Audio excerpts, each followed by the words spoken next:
Welcome to the Power Meditation. This is Marshall Govindan. I'm so happy to have you again. This year's Power Meditation, we're focusing on Dharma teachings and practices, creative action to transform the world. So we'll take this focus on how the inner transformation is also wrapped up in any external transformation, if there is even any distinction between the inner and the outer. So Marshall, just very briefly, I'll say you're also known as Yogacharya Govindan Sachidananda, student of Babaji's Kriya Yoga for 50 years, student of the writings of Aurobindo, and also a publisher of many sacred works. We can go into all of that as we talk. So let's begin simply by looking at what is the most kind of central kernel of the work of Aurobindo, and how can we know Aurobindo before we go into any of the details. Let's talk about what do our listeners need to know about Aurobindo's life in order to understand where we're going in this interview. I think I would start by saying that he saw that we, as human beings, are distinguished from animals in our ability to conceive of perfection, to see our own imperfections, and to devise means and apply ourselves to those means with our willpower to go from imperfection to perfection. So rather than simply accepting our human nature, like we might accept an automobile produced by a car company in Detroit with a lot of defects, as a true tantric and a scientist, a spiritual scientist, probably the greatest spiritual scientist in the 20th century, he saw that our work as human beings was to transform our human nature, not simply to accept it. He realized this in 1907 at the age of 35.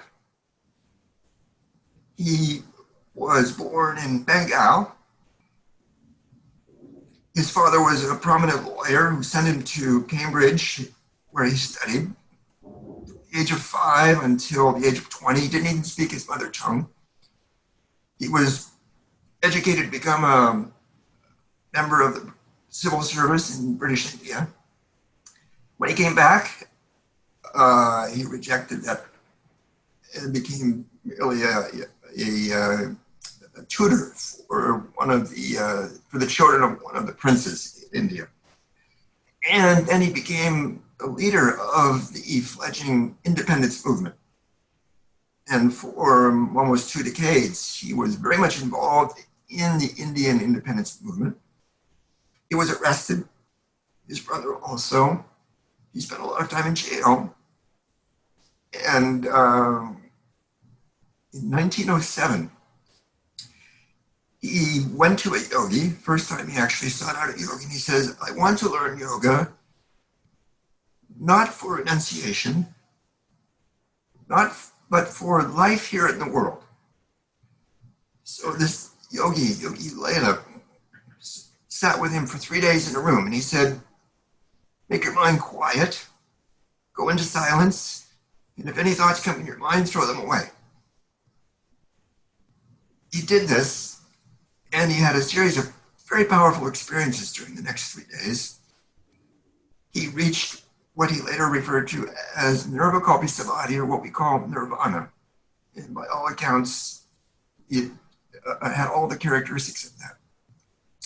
He stayed in that state. He was arrested again, put in jail. He was acquitted. And he was guided to search for something deeper, because he felt that this was not the end point, that there was something deeper that involved all of life, not just a spiritual dimension. And he referred to it as the secret, and later as what he called the supramental, something which encompasses not only, you might say, the most sublime, but also the most basic elemental parts of our nature. And after 3 years, 1910, he broke through after going through what he referred to as hell on earth, going down into the lower realms of the subconscious. And he was able to reach this realization of the supramental and remained in it. And during the next 10 years, he wrote a series of books, The Life Divine, The Synthesis of Yoga, commentary on the Bhagavad Gita, in which he expounded on what he referred to as an integral yoga, one that would integrate all the 5 bodies that we refer to in yoga, as well as the subconscious, the inconscient. He developed a whole terminology to describe what he was experiencing. And during the next 30 years of his life, he remained in isolation. Once a year, he would see people on their birthday. But he carried on a luminous correspondence with his students in an ashram in Pondicherry, South India, where he went in 1910.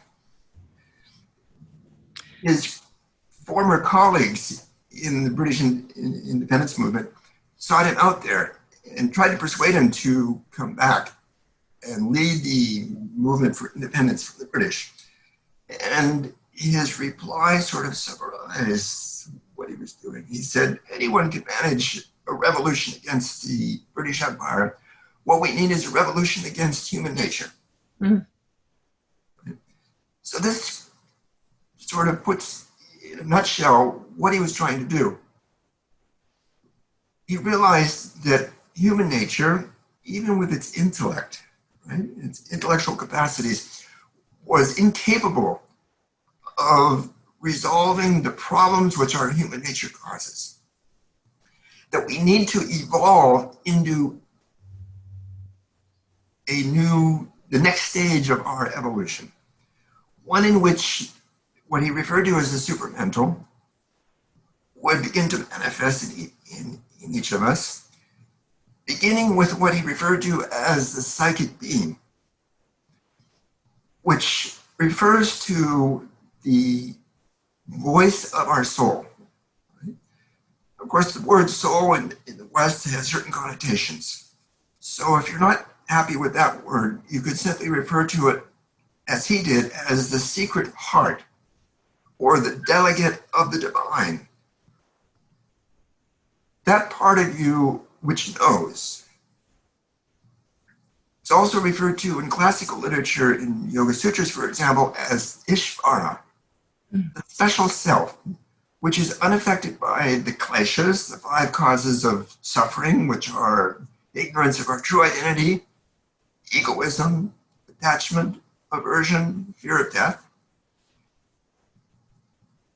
And we find also that this secret heart sometimes speaks to each of us, but we usually don't acknowledge it. When we feel love, profound, unconditional love, kindness, when we have experiences of seeing the underlying truth, right? This is what he referred to as the psychic being which is speaking to us. Sometimes it also warns us, right? Don't do that, do this. It's secret because it's behind the veil of all the movements of our mind and our vital body, the seat of our emotions and desires. So in order for it to come forward and to guide us, we have to undergo what he called the work of purifying ourselves, which involves basically ceasing to identify with our emotions and our thoughts, cultivating what we would refer to in yoga as samadhi, or the silence of the mind, and listening and allowing it to guide us. Also, to actually call upon it to intervene and seek that luminous power within ourselves, whether you focus on it in the heart or above the head or in the head, and to call into your life, particularly in moments where you're experiencing difficulties or emotional reactions, We'll talk a little bit later about exactly how to do that. But this gives you some sort of idea of where we're coming from and where we're going to with this discussion. Yeah, and I think it's vital that you've given the context in this way, and it's quite profound, really, just to think about the fact that he would arrive at this deep understanding having come from such discord. I mean, it reminds me a little bit of Arjun's journey, in a sense, just in that, I mean, I just to highlight a couple of things you just said. I mean, he was sent away from India by parents who in some way rejected India. I mean, he was instructed to not even be taught in his native tongue. He was essentially sequestered inside the colonial power that was subjugating Indian culture and people. And then he comes back and sees the folly or the hypocrisy of that and becomes a revolutionary, essentially, and considered to be kind of a traitor in India, and helps in this uprising against colonial power. So in a sense, it's not like he's just, he's not just like a college student getting excited. He's actually really understanding the components, even in his family structure, of this understanding. What are you showing us here? Here's a picture of Sri Aurobindo. Bring it up a little bit. I can't see it. Bring it. You have to bring it way up, Marshall. Yeah. Beautiful. Thank you. Yeah. So it's an amazing inner upheaval that he goes through. And then, and as we said before we began this interview, we're not really going into a big biography of his life. People can study that because we want to get into really his understanding of the secret heart and the supramental and how essential that is for the evolution of humanity. But it is just fascinating, especially in the moment that this interview is airing, at a time when we are in an environmental crisis. We're facing COVID and the incredible impact of COVID and the necessity to unify in order to respond to it. We're doing all of this really deep work and searching in America to really understand the history of oppression and racial injustice. There's just so much intensity and potency in this moment, and so much need for us to really tap into what is true, which is obviously he was doing in his life. And you've said something, and I want to make sure we don't miss this too, about how, in a sense, he had to go deep, and he had to kind of take a descent into the darkness in order to access the secret heart. Yeah, this is an important concept because so often when people enter a spiritual path, they're looking for special experiences, right? Spiritual experiences, or they wind up trying to become special, right? And specialness implies you're separate, right? And this is what we call spiritual materialism, when you're seeking these kind of powers or psychic experiences. Your spiritual path really only begins when you realize that you're nothing special and there's nothing special to be experienced, right? So what he was talking about was that as long as you are attached to the movements of your mind and your emotions, you cannot see the deeper reality of who you truly are. So much of what we do in yoga has to do with somatic exercises to relax, to calm the vital body, to make the physical body healthy. And all this is wonderful and necessary. Okay? But for what end? Is it simply to be healthy, or is it to create you might say, the preconditions necessary to really start working on the existential causes of your suffering, which is desire, right? And all of your suffering has its origins in the ego, which has insatiable desires, according to Buddhism, for example. And as long as you are trying to fulfill desires, you're in an endless cycle of grasping and seeking and losing and having and not having, all these dualities. So the most powerful servant of your ego is what's called the vital body, which is the seat of your emotions, the seat of your desires. Right? And so his method had to do with gradually changing the allegiance of the vital body away from the ego and towards your true self, the witness consciousness, your soul, the psychic being, the inner guru, okay? The inner divine, whatever you want to call it, okay? Because any word or name you give to it is inadequate. But it is the part of you which will always be and has always been. So in self-realization, we begin to identify with this timeless being, right? Which is seeking to manifest through us in so many ways. Usually it's doing, of course, through an instrumentation which is quite limited, right? Which is designed and programmed for the survival of the physical body, for the satisfaction of limited desires. So what we're engaged in an integral yoga is to change gradually the allegiance of the vital body away from supporting all these petty desires, all these likings and dislikings, all its ups and downs, towards the purpose of our soul, right? Which is seeking to guide us to what we call the realization of our true identity, absolute being, consciousness, and bliss. Now, Sri Aurobindo's method could be summarized in 3 words: aspiration, rejection, and surrender. Aspiration is what your soul feels. It's the call for the true, the good, the beautiful, wisdom, oneness with everything.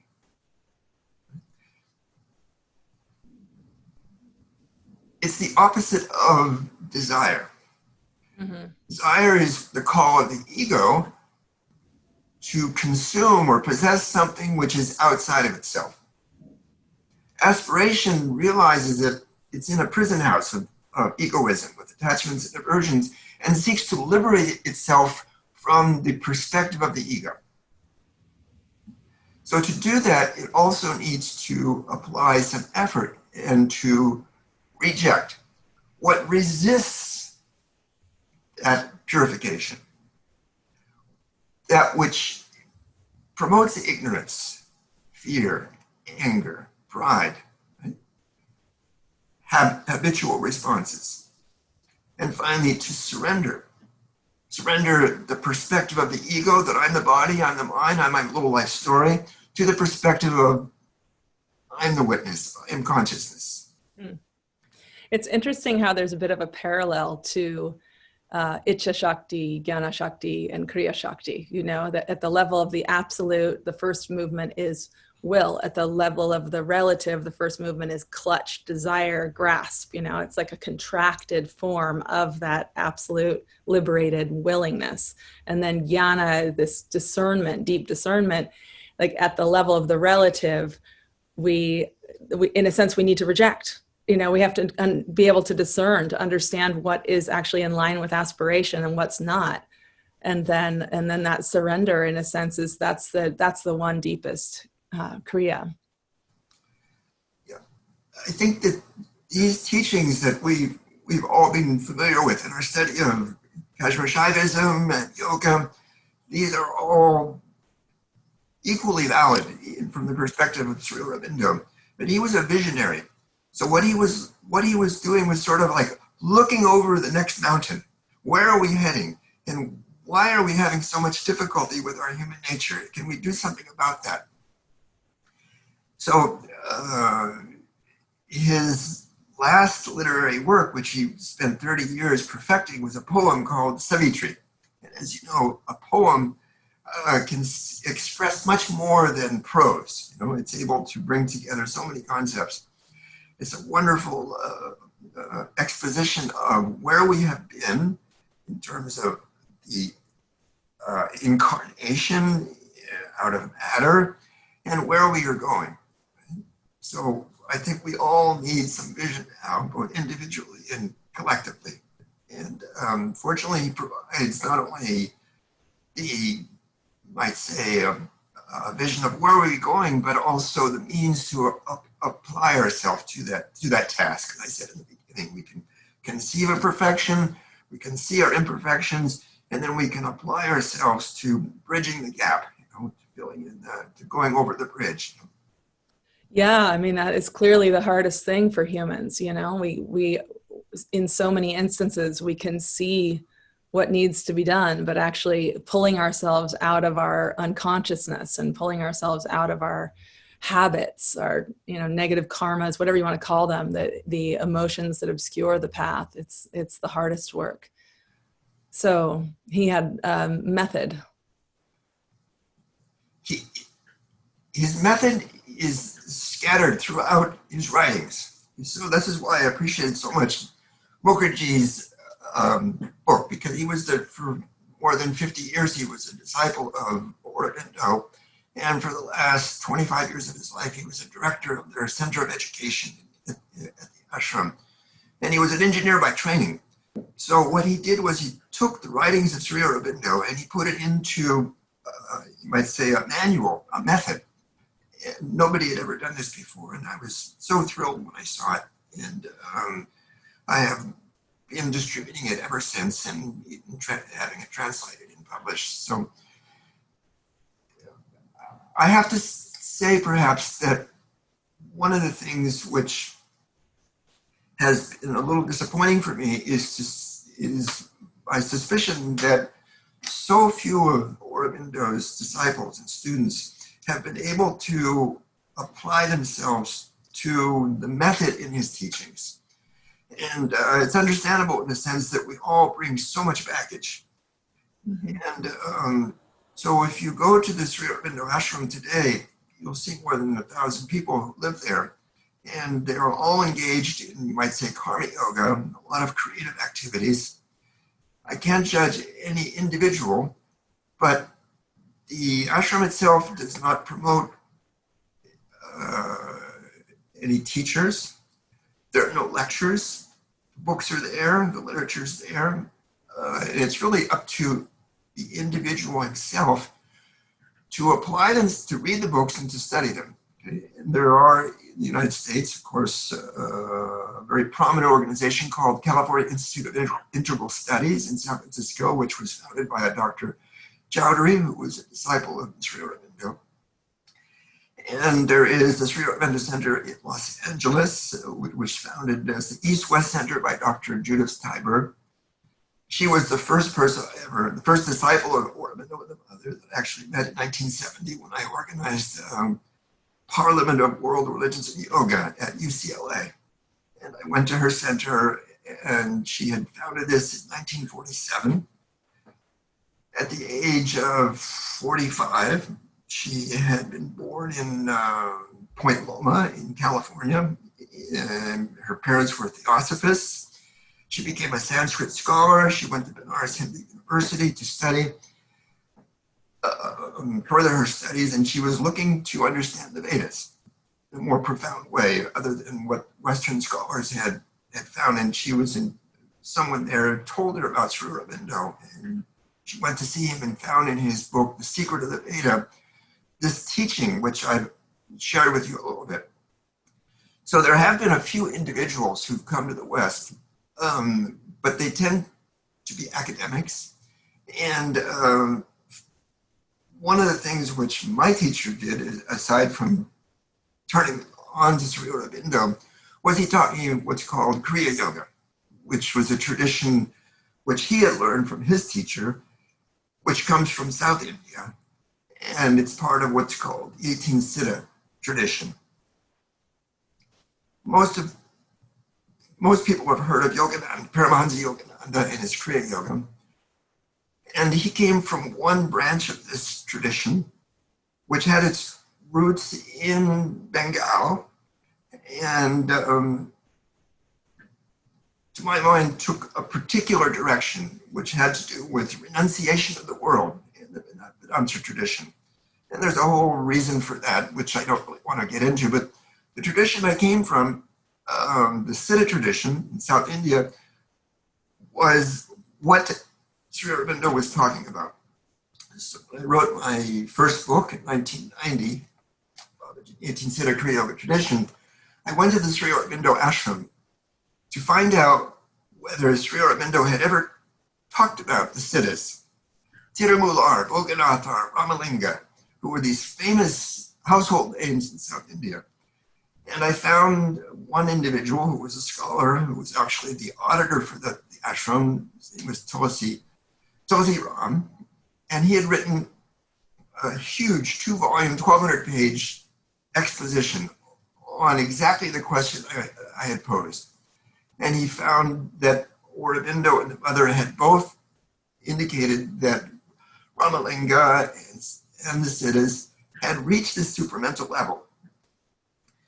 So what they had done individually, he wanted to have expressed universally throughout our nature. So that's where we have this difference. But what I've tried to do over the years is to introduce people to Sri Aurobindo's teachings. Like this book, published in 1990, is now in 18 different languages, and there's a whole chapter on Sri Aurobindo, and it describes how he is part of this Siddha tradition, this greater Siddha tradition, which of course is pan-Indian, right? You can find the Siddhas even in Tibet and Kashmir, and this Saiva Siddhanta and Kashmir Shaivism share the same metaphysics. You know? Yeah, it's very interesting. I'd love for you to talk a little bit more about the Siddha tradition, because I think a lot of us don't understand it well. Well, like Kashmir Shaivism, I think more of it, as you have a background in Kashmir Shaivism, I'll try to relate that the two together. When the Mughals, the Muslims, came into India, they kind of tore apart the Hindu tradition, destroyed a lot of the writings and temples and monasteries. So the teachings of Shaivism, right, went to the extreme north and extreme south, where they were preserved. In the north, they're known as Kashmir Shaivism today, and in the south, it's referred to as Saiva Siddhanta. And they share, like yoga, the belief that the world is real, it's not illusionary. They see that they began with, you might say, the perspective of Samkhya, which is observing nature, which is fundamentally divided into the object and the subject. Right? And they, as scientists, began to observe nature. So the Siddhas were all made contributions in various sciences. They were not looking for an otherworldly existence. Just like Abhinavagupta became a Renaissance man and was so creative in many, many fields. So these are not renunciant traditions. These are traditions which say the world is, the divine is here in the world. Mm-hmm. And they talk about the 5 functions of Shiva: creation, preservation, dissolution, obscuration, and grace. Not only as cosmic functions of a supreme being who creates our individual bodies and the world itself and preserves relationships and dissolves these relationships in our lives and obscures our minds with all kinds of distractions, but as functions which actually are operating through us all the time.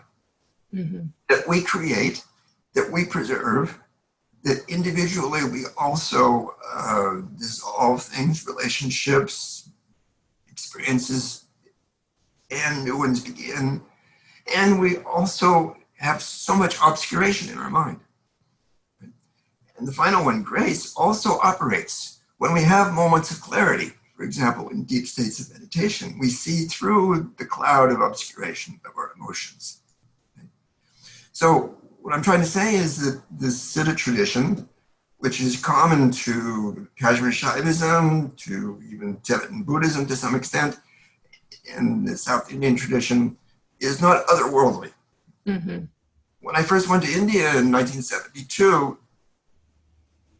people would say, well, what's your tradition? Who are you, and I would mention Babaji, who was the guru of my guru. And they had heard of him, but they would say things like, oh, he must have terrible karma to live in this world for so many hundreds of years. This was the typical reaction of people in North India, because as Yogananda's guru said, He is beyond my conception, because he was a Vedantin. And to stay in the world doesn't make any sense. It's a place of suffering, which is the sort of the Buddhist perspective also, largely. But in South Indian, they would say, oh, Babaji, I never heard of him, but he must be part of the Siddha tradition, who have been reputed to be here for hundreds and even thousands of years, and who are the founders of our culture. So these are legendary personalities who claim to have overcome the limitations of our human nature, even to the extent described by Patanjali in the last chapters of the Yoga Sutras, making the body invulnerable. Not as a goal, but as a byproduct of their surrender to the divine in all 5 planes of existence. Of course, when you realize who you truly are, it's in generally just the spiritual dimension. You're in a state of deep meditation. And it's so blissful that the temptation is to want to get out of this place afterward, not to put up with all the drama of life and all the suffering of the physical body. After that, however, a few souls have actually begin to surrender even their intellect, where they're known not just as saints, but as sages, and become able to express themselves on many different subjects, even without formal education, because they, in the words of Robert Heinlein Crockett, they know intuitively what is in that, right? Because they become it. Right? A few souls after that are able to surrender the perspective of the ego, even at the level of the mind, where they start to develop what we call the siddhis, which are described in the Yoga Sutras, 65 different siddhis as a result of what's called samyama, which is defined by Patanjali as communion, a combination of concentration, meditation, and cognitive absorption, or identity with the object which you're concentrating on. So we have the various powers that begin to manifest, not from the ego, hopefully, but from your divine nature. Even greater powers when even the vital body, the seat of your emotions, the energetic part of your body where the will to action, to movement, to the impulses in your life, emotions and desires, when they surrender their limited objective of satisfying the passing desires of the ego, then even greater powers manifest. And this is what we see in what we call the Mahasiddhas, right? We could characterize, if we wanted to, we could categorize Jesus, for example, as one who had reached that level. And some of the Siddhas also, like Milarepa in the Tibetan tradition. And an even greater surrender would be at the physical level, where even the cells of the body give up their limited objective of simply metabolism, sleeping, eating, surviving, right?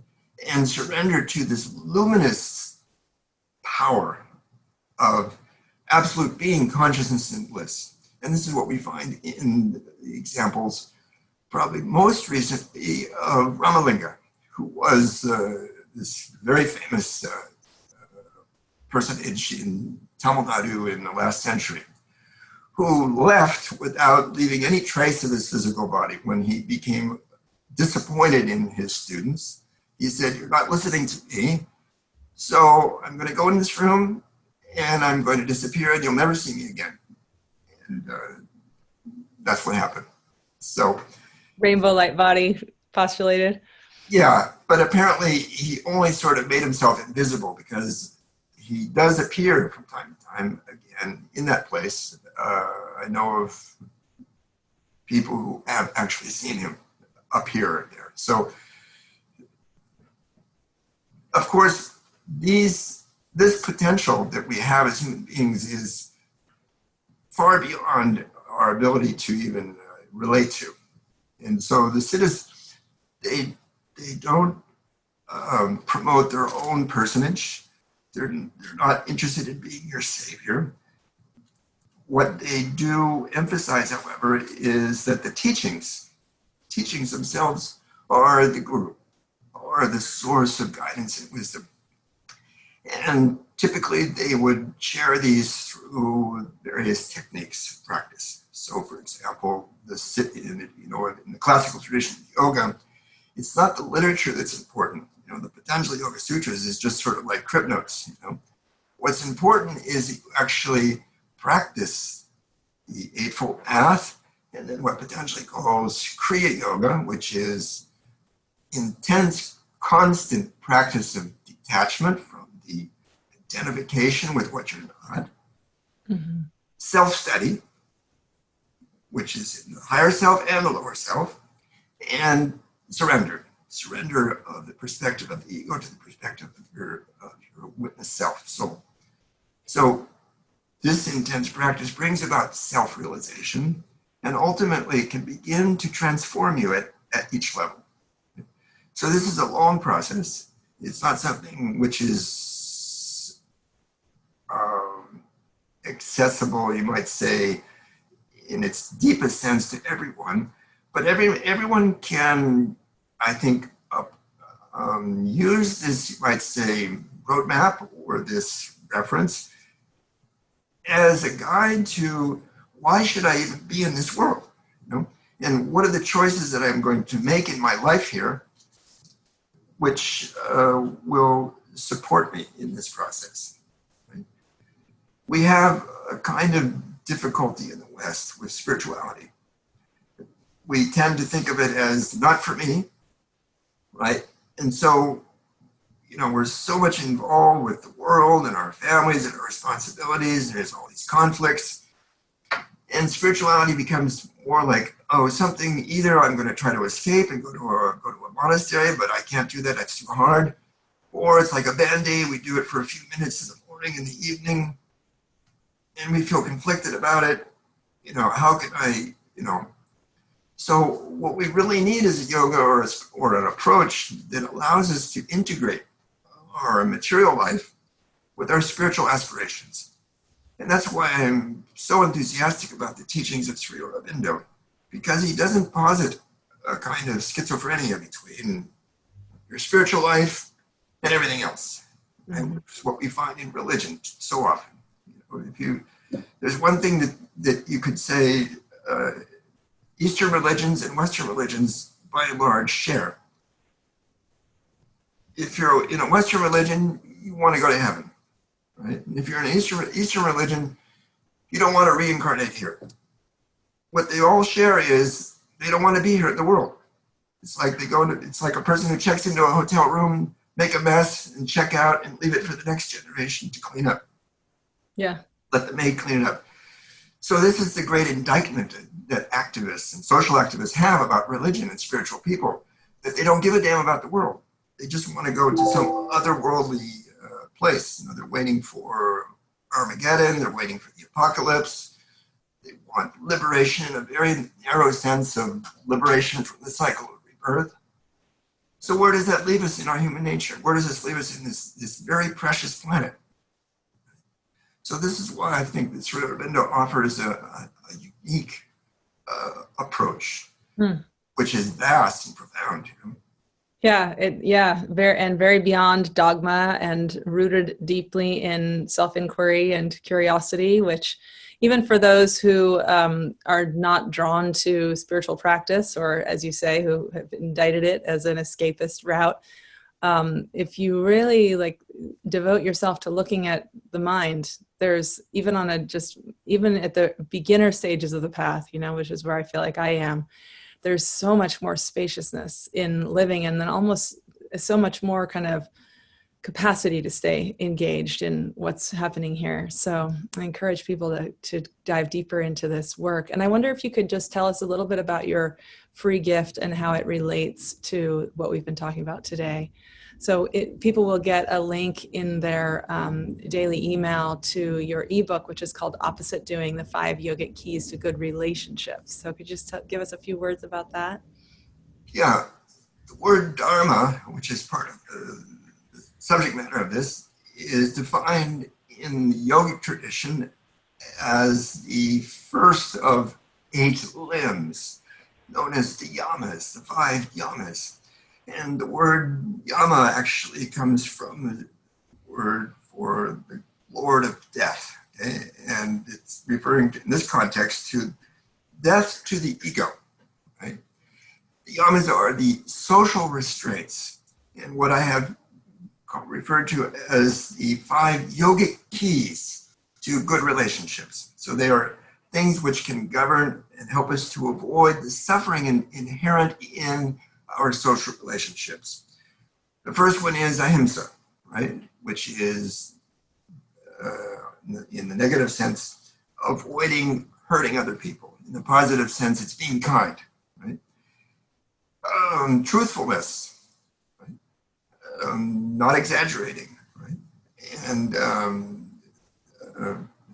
also greedlessness, not taking what doesn't belong to you, and chastity. Okay? So this is about a 22, 23-page exposition on each of these. Wonderful. And we would refer to it in the West as morality, which is a word which has really, unfortunately, lost its flavor in the West. But you can think of these as ways in which you can avoid suffering. Yeah. In your relationships, right? Yeah, deeply useful to guide one's own exploration of integrity, and ultimately, unless we want to be in just this endless cycle of drama and regret and just all kinds of unpleasantries, it is definitely important to look deeply at our conduct. So, it sounds like a wonderful guide.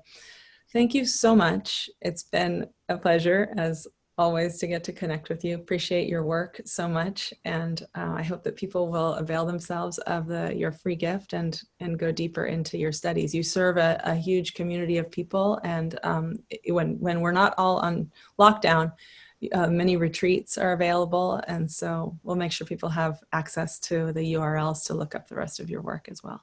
Okay, thank you. Thank you so much. Namaste. Be well.